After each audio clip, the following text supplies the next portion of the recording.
कृष्णा राधे राधे। आप सभी को एकादशी व्रत की हार्दिक शुभकामनाएं। हिंदू पंचांग के अनुसार पौष माह के कृष्ण पक्ष की एकादशी को सफला एकादशी के नाम से जाना जाता है। साल 2024 में यह एकादशी 26 दिसंबर को मनाई जाएगी। सफला एकादशी भगवान श्री हरि विष्णु को बेहद ही प्रिय है। सफला एकादशी अपने नाम के अनुसार सभी कार्यों में सफलता दिलाने वाली और मनोकामनाओं को पूर्ण करने वाली मानी जाती है।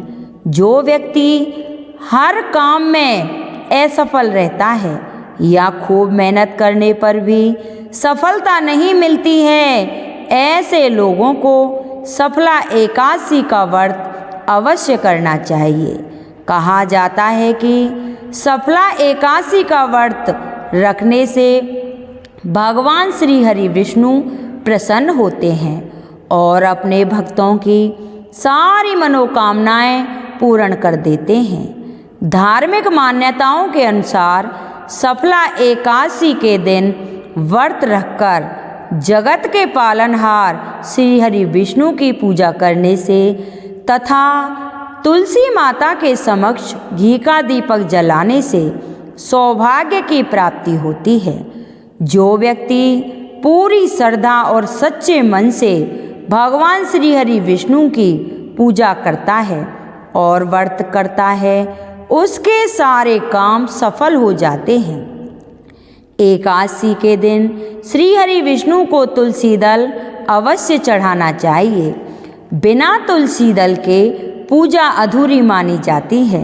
लेकिन एक बात का ध्यान रखें कि रविवार और एकादशी के दिन तुलसी के पत्ते नहीं तोड़े जाते और ना ही तुलसी के पौधे का रोपण अपने घर पर किया जाता है।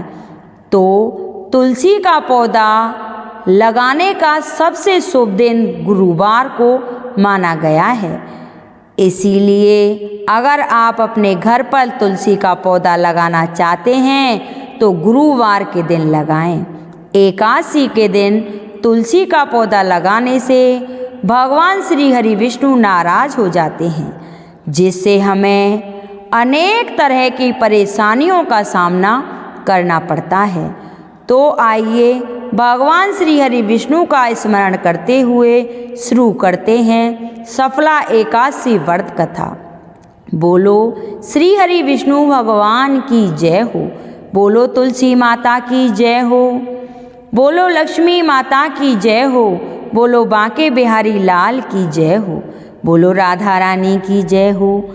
हमारे प्रत्यक्ष देवता सूर्य भगवान की जय हो। इस संपूर्ण कथा को श्रद्धापूर्वक पूरा सुनना और कमेंट बॉक्स में विष्णु भगवान की जय हो अवश्य लिखना। बोलो तुलसी माता की जय हो। बोलो विष्णु भगवान की जय हो। कहानी सुनेंगे एकादशी माता की। बोलो एकादशी महारानी की जय हो।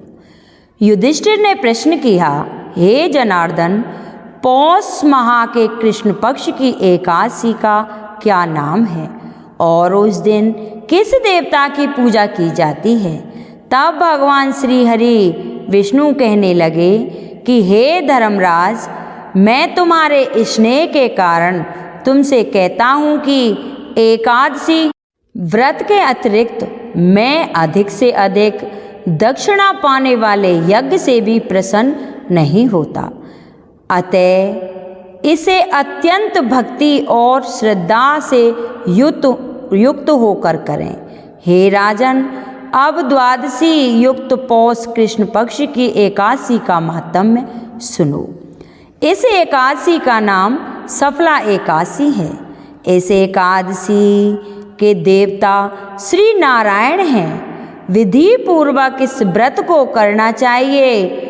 जिस प्रकार नागों में शेष नाग, पक्षियों में गरुण, सब ग्रहों में चंद्रमा, यज्ञों में अश्वमेघ और देवताओं में भगवान विष्णु श्रेष्ठ हैं, उसी तरह सब व्रतों में एकादशी व्रत श्रेष्ठ है।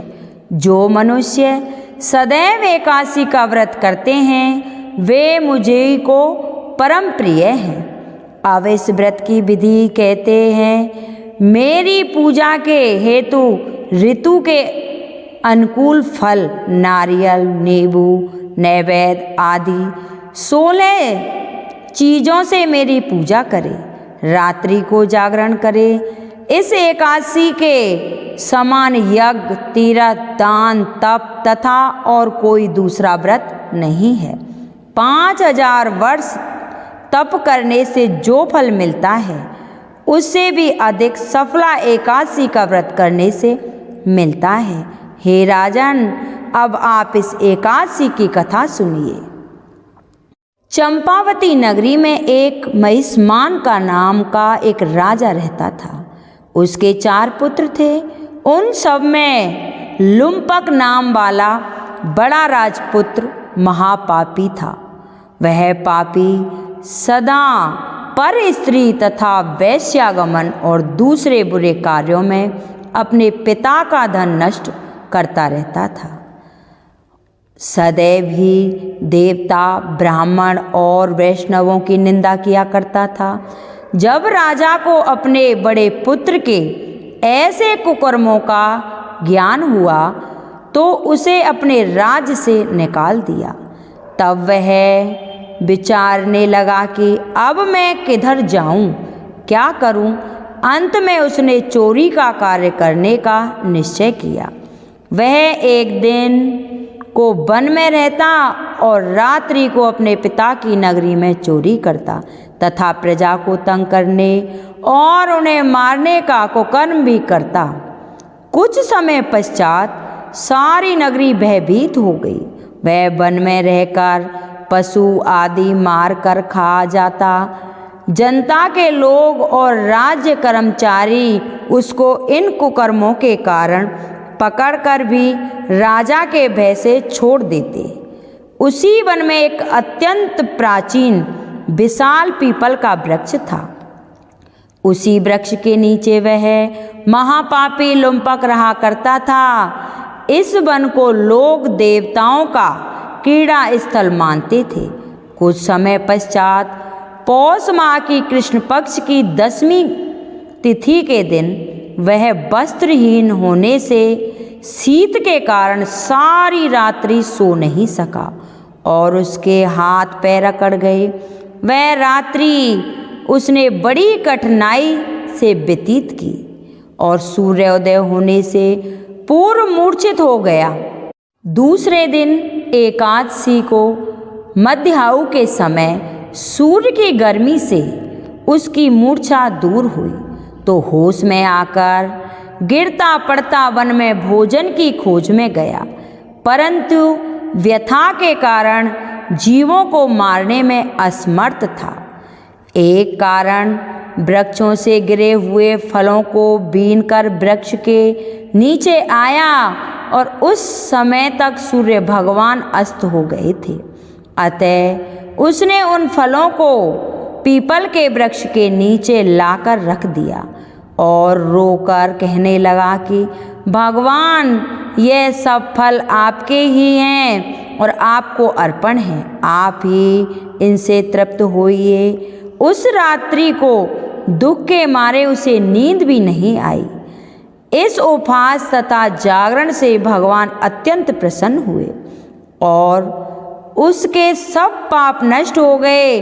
दूसरे दिन प्रातः समय एक अति सुंदर घोड़ा अनेक सुंदर वस्तुओं से सजा हुआ उसके सामने आकर खड़ा हो गया और इसी समय आकाशवाणी हुई कि हे राजपुत्र, श्री नारायण की कृपा से तेरे सब पाप नष्ट हो गए हैं। अब तू अपने पिता के पास जाकर राज्य प्राप्त कर। ऐसी आकाशवाणी सुनकर वह बड़ा प्रसन्न हुआ और दिव्य वस्त्र धारण करके भगवान आपकी जय हो ऐसा कहकर अपने पिता के पास गया। उसके पिता ने बड़ी प्रसन्नता से उसे समस्त राज्यभार सौंपकर वन का रास्ता ले लिया। अब लुम्पक शास्त्रों अनुसार राज्य करने लगा। उसके स्त्री पुत्र आदि सारा कुटुंब ही नारायण का परम भक्त हो गया तथा वृद्ध होने पर वह भी अपने पुत्र को राज्य का कार्य सौंपकर तपस्या करने के लिए वन में चला गया और अंत समय में वैकुंठ को प्राप्त हुआ। अतः जो मनुष्य भक्ति पूर्वक सफला एकादशी का व्रत करते हैं उनको अंत में मुक्ति मिलती है। जो मनुष्य सफला एकादशी का व्रत नहीं करते वे पूंछ और सींगों से रहित पशु के समान हैं। इस सफला एकादशी के महात्म्य के पढ़ने अथवा श्रवण करने से मनुष्य को अश्वमेघ यज्ञ का फल प्राप्त होता है। बोलिए एकादशी महारानी की जय। अब दूसरी कथा सुनेंगे राजा अम्बरीश की। यह कथा हर एकादशी के व्रत में अवश्य सुननी चाहिए। बोलिए विष्णु भगवान की जय। राजा अम्बरीश पांडवों के वंश के एक राजा थे। वह बहुत ही धर्मात्मा परम ज्ञानी थे। सदैव ही श्री कृष्ण की आराधना में व्यस्त रहते थे। भगवान में दृढ़ विश्वास रखते थे। सदा भगवान के भजन कीर्तन और संध्या में ही लगे रहते थे। संसार की समस्त संपत्तियों को मिट्टी के समान समझते थे। उन्होंने अपने आप को श्री कृष्ण जी के चरणों में समर्पित कर दिया था। वे अपने हृदय में अनंत प्रेम का दान करवाने वाले श्री हरि विष्णु के ध्यान में निरंतर मगन रहते थे। जो वहम साप कभी नहीं रोका जा सकता था वह भी अम्बरीश राजा को स्पर्श ना कर सका। श्री हरि की भक्ति करते करते उनके धीरे धीरे राज्य की समस्त वस्तुओं और संबंधों का भी परित्याग कर दिया। इनकी पत्नी भी धर्मशील संसार से विरल भक्ति परायण थी। राजा रानी दोनों ने 1 वर्ष तक एकादशी व्रत किया। व्रत की समाप्ति पर श्री कृष्ण जी की आराधना करके भक्ति भाव से पूजन किया और ब्राह्मणों को दान दक्षिणा दी और सब अतिथियों को विदा किया। फिर राजा रानी के व्रत का पारायण करने की तैयारी की। उस समय श्राप और वरदान देने में समर्थ दुर्वासा ऋषि अतिथियों के रूप में उनके यहाँ पधारे। अम्बरीश जी ने खड़े होकर आदर सत्कार किया और भोजन के लिए प्रार्थना की। तब दुर्वासा ऋषि जी ने अम्बरीश की प्रार्थना स्वीकार कर ली और आध्यात्म मार्ग से निवृत्त होने के लिए नदी तट पर चले गए थे। इधर द्वादशी केवल घड़ी भर शेष रह गई थी। अम्बरीश जी धर्म संकट में पड़ गए थे। उन्होंने ब्राह्मणों के साथ परामर्श किया कि दुर्वासा ऋषि को विलंब हो रहा है, परंतु अतिथि को भोजन कराए बिना स्वयं कर लेना और द्वादशी रहते पारायण ना करना दोनों दोष हैं।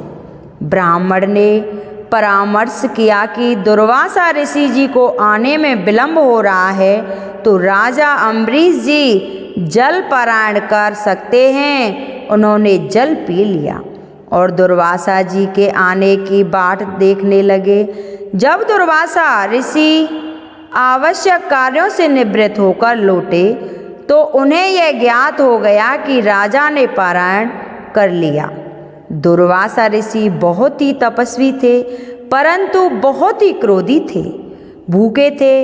यह जानकर कि राजा ने पारायण कर लिया, क्रोध से थरथर कांपने वाले दुर्वासा ऋषि ने कहा कि राजा कितना अज्ञानी है, इसने मेरा घोर अपमान किया है। मुझे भोजन खिलाए बिना खा लिया, मैं अभी इसको मजा चखाता हूँ। यह कहते कहते ही वह क्रोध से जल उठे और अपनी एक जटा उखाड़ी और अम्बरीश को मारने के लिए एक कृत्या नामक राक्षसी को उत्पन्न किया। वह प्रलयकारी आग की तरह धधक उठी थी। हाथ में तलवार लेकर राजा पर टूट पड़ी। उसके पैरों की धमक से पृथ्वी कांप रही थी, परंतु राजा अम्बरीश उसे देखकर तनिक भी विचलित नहीं हुए। वह एक पग भी नहीं हटे, ज्यों ही के त्यों ही खड़े रहे।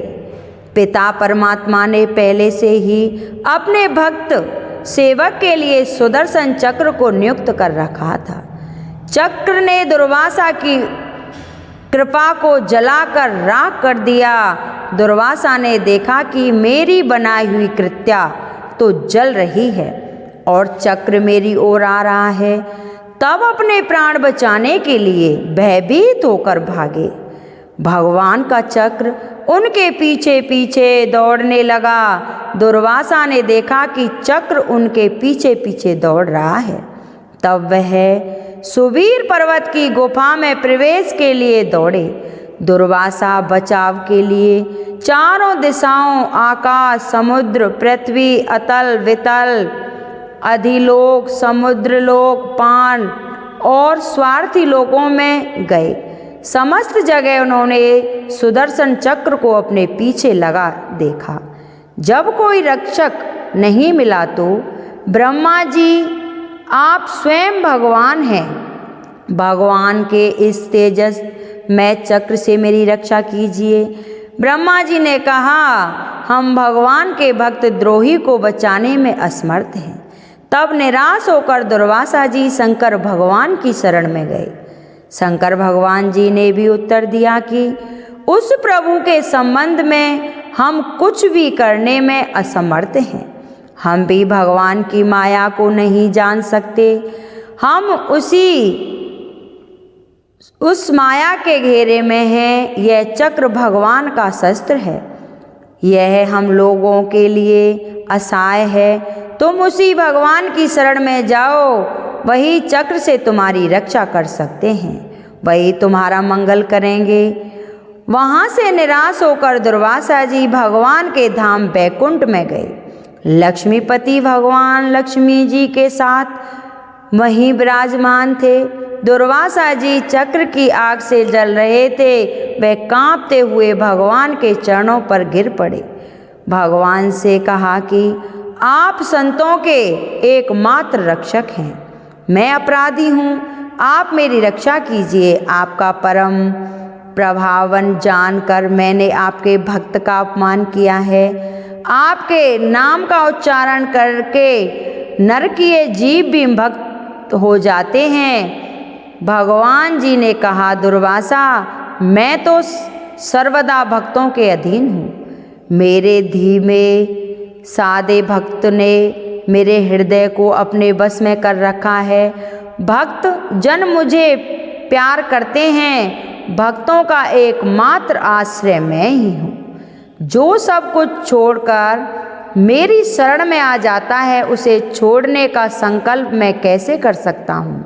दुर्वासा, मैं आपसे और क्या कहूँ? मैं अपने सभी भक्तों के हृदय में निवास करता हूँ। दुर्वासा जी, मैं आपको एक बात बताता हूँ। आप राजा अम्बरीश के पास जाकर क्षमा याचना कीजिए।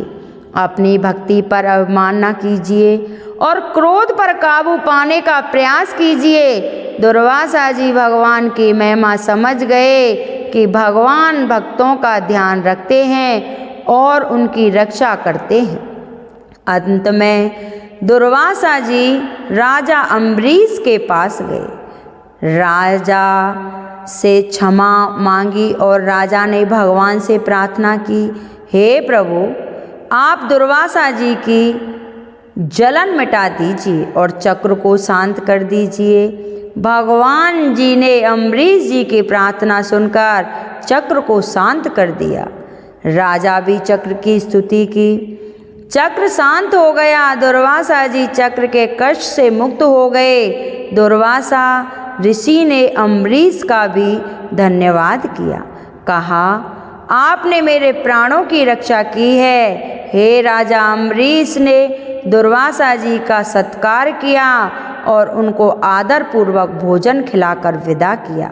राजा अम्बरीश ने भी 1 वर्ष तक, जब तक दुर्वासा जी नहीं आए, भोजन ग्रहण नहीं किया। पानी पीकर ही समय व्यतीत किया और दुर्वासा जी को विदा करके स्वयं भोजन ग्रहण किया। भगवान जी का बहुत बहुत धन्यवाद किया और कहा कि हे भगवान, मेरी भक्ति ऐसे ही आपके श्री चरणों में लगाए रखना।